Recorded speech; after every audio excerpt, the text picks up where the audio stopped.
Syria and North Korea, two leading opponents of U.S. foreign policy that are also considered sponsors of terrorism by the State Department, have gotten increasingly close as an international axis opposed to Washington and its allies grows more influential across the globe. Syrian President Bashar al-Assad and North Korean leader Kim Jong-un, both of whom assumed power after their fathers' deaths, have found themselves targets of President Donald Trump's foreign policy in two crucial arenas, the Asia-Pacific and the Middle East. Since the U.S. leader made the unprecedented step to strike Syria's military over chemical weapons accusations in April, and hours later threatened to attack North Korea amid reports of an upcoming nuclear weapons test, the two nations have relied on their historic Cold War ties. Related war in Syria. Assad thanks Iran and North Korea for help in letters to two supreme leaders opposed to U.S. Keep up with this story and more by subscribing now. A recent meeting between North Korea's Syrian ambassador, Jang Myung-ho, and Syrian Minister of Labor and Social Affairs, Rima al-Qadiri, showcased a rare instance of Pyongyang making public its involvement in the Middle East.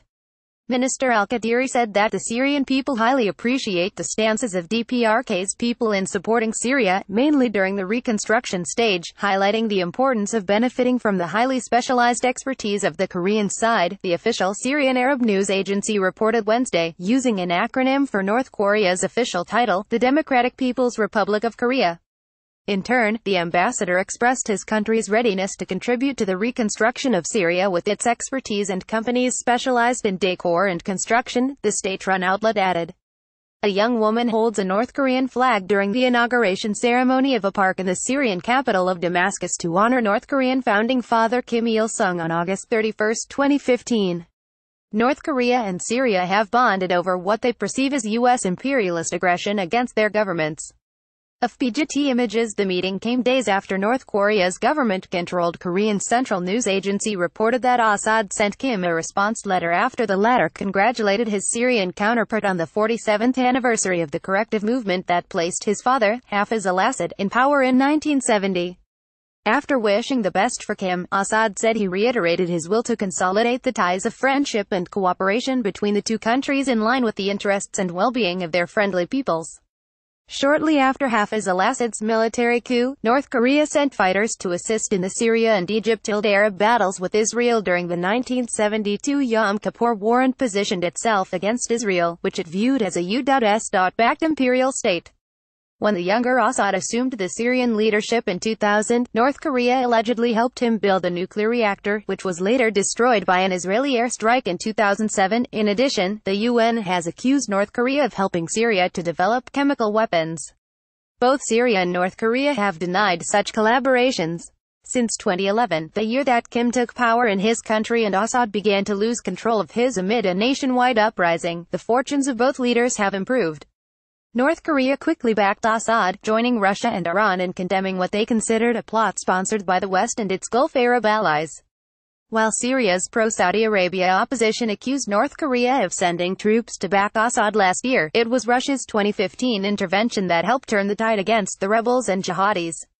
Earlier this month, Syria and its allies declared victory over one of their leading opponents, the Islamic State militant group ISIS, and Assad emerged as the most powerful faction in the lengthy conflict. This same year, North Korea successfully launched its first intercontinental ballistic missiles and conducted its sixth nuclear weapons test, a hydrogen bomb by far more powerful than all of its previously tested weapons combined.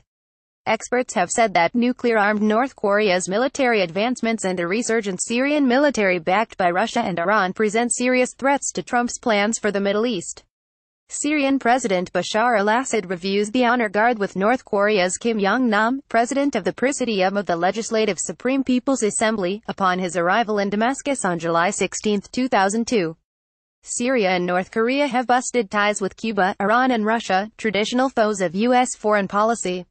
Syrian Arab news agency Reuters. North Korea's decade-old military alliance with the Assad regime is stoking fears inside the Trump administration that Kim Jong-un is not only profiting from Syria's six-year war, but also learning from it, ex-reporter Jay Solomon wrote earlier this month for the Washington Institute for Near East Policy, in a report cited Monday by CNBC.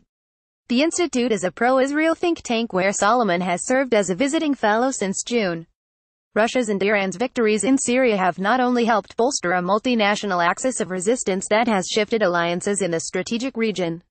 They have also intervened in the nuclear crisis between North Korea and the U.S. While Russia does not recognize North Korea's self-proclaimed right to develop nuclear weapons to deter a U.S. invasion, Moscow has used its enhanced diplomatic clout to assert that U.S. military action is not an option, despite Trump's threats to use it against Kim's regime.